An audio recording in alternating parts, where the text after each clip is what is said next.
I had his cologne on my skin and my husband's name in my mouth when I got the text, "Meeting tomorrow at 9 a.m., divorce attorney." The irony hit me so hard I almost laughed, sprawled naked in a hotel bed with the man who'd spent the past 3 weeks undoing all my morals and every button on my blouse.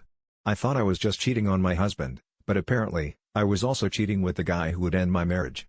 He was standing by the window, shirtless, sipping coffee and talking about how some clients deserve to lose everything. I never thought he meant me.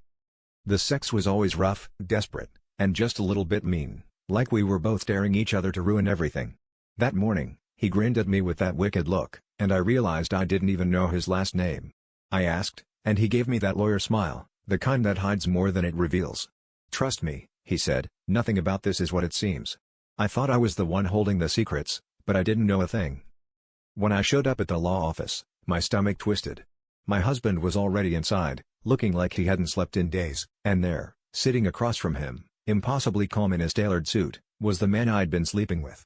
He didn't flinch. He just nodded and gestured for me to sit down, all business, like we hadn't spent last night tangled up in the sheets. My husband started talking about irreconcilable differences, his voice shaking. Meanwhile, the attorney slid divorce papers across the table, his eyes flicking to mine for just a second. That's when I understood, he'd known from the start. He'd seduced me on purpose. I felt my world split in two.